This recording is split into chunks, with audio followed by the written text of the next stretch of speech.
Hallo julle mooi mensies, ek is terug met die 18de Januarie se daaglikse gewyde van Sarah Young se Jesus luister. So kom ons spring in en ons sien wat se vers ons vandag moet lees vir die 18de Januarie. Die eerste een is Openbaring 21 vers 5, Openbaring 21 vers 5, Filippense 1 vers 21, Filippense 1 vers 21 en dan Romeine 8 vers 22 en 23. Romeine 8 vers 22 en 23. So kom ons kry julle Bybels weer en ons sien wat staan in die Bybels. En in Openbaring 21 vers 5 staan daar: Toe sê hy wat op die troon sit: Kyk, ek maak alles nuut. En daarna sê hy: Skryf hierdie woorde op, want julle is betroubaar en waar. Dan die tweede ene is Filippense 1 vers 21 en daar so staan: Want om te lewe is vir my Christus en om te sterwe is vir my wins. En dan in Romeine 8 vers 22 en 23. Ons weet dat die hele skepping tot nou tot sug in die pyne van verwagting. En nie net die skepping nie, maar ook ons wat die Gees ontvang het as die eerste gawe van God.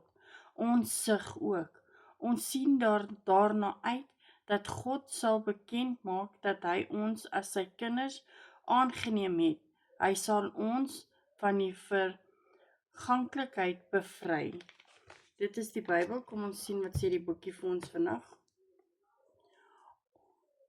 Ontzagwekkende God. Ek hoor graag hoe u deur u woord sê, ek maak alle dinge nuut. Dit is die teenoorgestelde van wat in my wêreld van dood en veral gebeur. Ek besef met elke dag wat verby is, het ek een dag minder oor van my lewe op aarde. Maar omdat ek aan u behoort, Jesus, ontstel dit my nie. Aan die einde van elke dag is ek bewus daarvan dat ek nog 'n tree nader aan die hemel is. Die wêreld is so 'n gebroke toestand dat die beloftes om alle dinge nuut te maak my enigste hoop is. Help my om nie moedeloos te word wanneer ek nie suksesvol is in my pogings om dinge te verbeter nie. Ek moet voortdurend in gedagtes hou dat al my pogings deur die gebrokenheid rondom my en in my beïnvloed word. Ek sal nie ophou nie in afhanklikheid van u my bes probeer nie. Ek weet egter dat hierdie wêreld wel meer nodig het as blote herstelwerk of opknapping. Dit moet geheel en al nuut gemaak word. Dit is gewaarborg om te gebeur in die einde van die tyd, waar u woorde is geloofwaardig en betroubaar. Ek het rede om bly te wees, want u het beloof om alle dinge nuut te maak, ook vir my, sodat alle wonderlike volmaak sal wees. In die triomfantelike naam Jesus, amen. Weereens wil ek vir julle almal sê baie dankie dat julle hier is.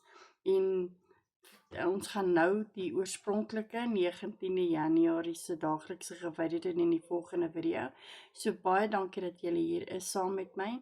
En weer eens wil ek vir julle almal sê, onthou, almal in die lewe het 'n bietjie Jesus en liefde nodig. Sien julle nou. Bye bye.